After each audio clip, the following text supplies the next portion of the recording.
to Avyakti journey, living and serving with our Brahmin family. Welcome, dear angel brother Ken.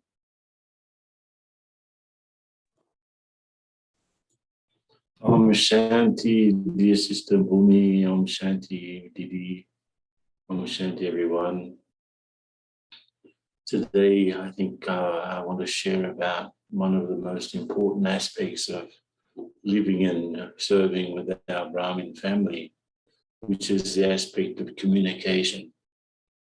I think if we did a survey, and I've done this actually many times, to see what probably is our biggest challenge here and there, I would definitely say communication is one of the main things that we need to improve. And it's especially in communication that our old nature deceives us. As Baba was saying, as Didi was saying, even we understand that we are wrong, still we continue. And I like this idea that natural means powerful, natural means clean. If we look at nature, and this is what our message for tomorrow is telling us, we look at sort of natural nature, the trees, the rivers, the sky, everything. There is a reason why we use the word nature. And when nature is natural, there's harmony there. You see the trees getting along with each other. You don't find the grass making effort to grow. You don't feel stress in the rivers or the forests or the clouds. It's only when storms come that after the storm, everything goes back to being calm and harmonious. And we have such a deep nature to our natural nature internally is to be okay, to be in harmony, to be a giver, and so on. But there's nothing like communication to bring out the worst in us, in a way. And yes, we do need to be cautious, to be respectful. We need to protect ourselves. We need to be able to help others. But if I were in this constant state of contentment and natural awareness, how would my communication be? And then when we lose that, when we move away from that, the two main problems that Baba always talks about in service and in our relationships are the I and my. And I've seen it. You've probably seen it yourself if you've been in a service meeting. People by themselves, they think that they're okay. They think that they're completely fine. But you put them into a meeting and then you start to see how really their sanskars are still acting up. And it's such a big obstacle in communication, these I and my. Why wasn't I consulted? Why did you get that person involved and not me? Why did you, the difficulty of sharing news that even Baba talks about in the morning. Why don't my children write to me? In those days, we need to know. The yajna needs to know if you are an instrument. You're doing something with the yajna and for the yajna, and let's say you commit a mistake, then you need to communicate about it, because the yajna will continue treating you like everything is okay, but it may not be. But then even in our relationship, we see and hear phrases like, how many times do I have to tell you this and that and the other? And we need to listen more and speak less, because that way we preserve our silence. And we should listen. And in communication, of course, there are two main qualities, listening and speaking. If I speak, I have to be clear. If I speak, I have to be very straightforward. I shouldn't beat around the bush. I should get to the point. I should say the things like Baba says, master and child. But when I'm listening, I have to go into the child mentality. And I have to listen more. I have to listen to understand and not listen to be understood. And of course, if I'm not in that consciousness, internally I'm content. I'm feeling I'm just flowing along with the natural nature of things. I'm okay. I'm in harmony. There isn't any desire, let's say, to interrupt someone rudely, to cut someone off. I mean, the other day I was talking to a Brahmin. They had difficulty with someone, and the argument of the person in charge was in cutting that person down to size. They were trying to make an opinion, and the person in charge says, "But I am Baba here," means that sort of arrogance is really hard to understand, but it comes out. I'm the one in charge here, listen to me. So there's an exaggerated sense of self-importance. When we're interacting with others, we are souls together in the family. If it's an administrative sort of situation, then of course there is a hierarchy. But as human beings interacting with other human beings, no one is better or worse than anyone else.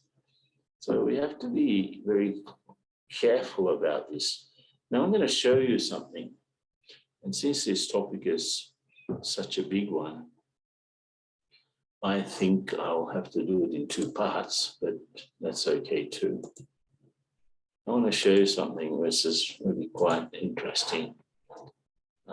This is from the course itself, the course of Dharma-based leadership. I'm going to show you some pictures. So if you're not clear about the way to delegate, let's say, like in service, especially, you've got someone who requests someone else to do something. And all of us who were involved in service, someone will request us. And there's a good way of doing that. But let's have a look at this. It's so funny. The NC will be the national coordinator. And this course, the Dharma-based leadership course, was organized for national coordinators and center coordinators and department heads. So this is how the national coordinator visualized some plan, a swing with three seats to it. That's how the NSC visualized it. But this is the opinion of the core team, the core service team, or even the board. They just want 2 planks and not 3. So there's a slight difference there, right? This is what the NSC wants. So this is what the board or the service team is advising. This is how it was written into the guidelines. Sometimes our instructions are not just as we don't give such great instructions sometimes. They're not clear enough for people to understand and follow. As I said, clarity has to be there when we're sharing an idea. And then we write down those ideas in the guidelines, and they may not be easy to understand. So though we may be okay in what we say, when we write it down, it's different. So this is what happens when the guidelines come into play. And this is how, when it finally gets down to the center coordinator, the CC, this is how they've given the instruction, completely different from the idea of the NC and the board, right? And different from the guidelines even. And this is what they were able to install, the people that help in the center, you and me, we get together, we cooperate. There's an instruction, but it's not very clear. And this is what we end up being able to install. And this is what the center really needed. It wasn't a swing at all. It was a tire swing and not a wooden swing. And look at this, it gets worse actually.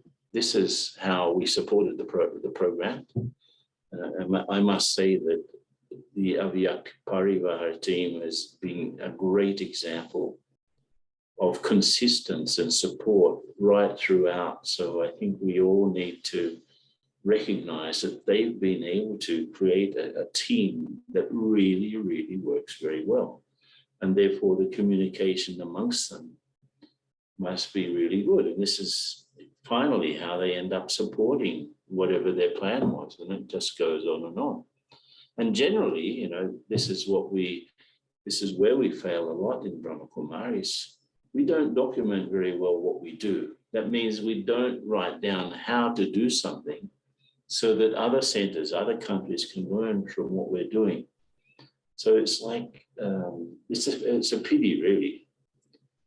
And I'm going to stop sharing, go back to, that whole sequence.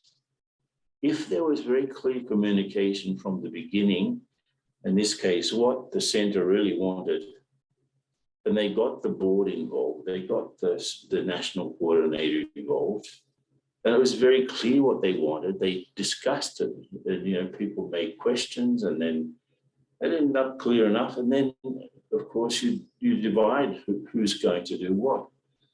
And if you delegate something, you need to communicate very clearly with people. If you're someone to whom you've been delegated something, and this is the majority of us, if we're involved in service, someone will come and ask us if we'd like to do something. That's how it is. And that's natural too. But, when we put all of this I and my to the side and put Baba in front, not only Baba's in front of us, Baba's also above us, guiding us. He's also behind us, giving us, the push we need. He's giving us support from the back because Baba is the backbone. But also Baba is between us. So the way I talk to someone is absolutely appropriate according to Brahma. According to Baba, that's in communication, that I can show how close I am to Bapdada. That means how similar I am to Bapdada, or rather Bapsaman. It's in the way I talk to people. It's in the way I listen to people. I'm not armed. I don't go into a conversation armed, against someone, with weapons against someone. Like, the tongue is a very good weapon. We can use the tongue to be sarcastic. We can use the tongue to be ironic. We can use the tongue to be, making some not so nice jokes about people. But we can also use our mouth to share the jewels that Baba gives us. So the essence of pure communication is that the words that are coming out of our mouths are the jewels. Not only jewels of knowledge, but gems of ideas for service, and how I will cooperate and how I'd like people to cooperate. These are just like the basics of communication. And I will talk a little bit more about this in the next session. But so stay tuned, because it's such a vast topic, and it's something that all of us have to get right. It's not just, service is not just about thinking and doing. It's mainly between thinking and doing, there's speaking. There's speaking. And it's like, whatever I'm thinking will come out of my mouth, will come out of my actions too. So we can get a lot of marks speaking properly. As Baba says, speak less, speak sweetly, speak softly. And if you speak less, people will probably pay more attention. If you speak a lot, people won't pay attention to what you're saying. So we need to be listening, we need to be paying attention, we need to feel how people are, and then we have to share whatever is appropriate through our mouths. It's through our mouths that we give gyan too. So the art of communication is useful in the relationships in service, but very, very useful, of course, in the way we do service of others, how we communicate with others and how we give Baba's message. It's a vast topic. So let's have some meditation. Shanti, Om Shanti.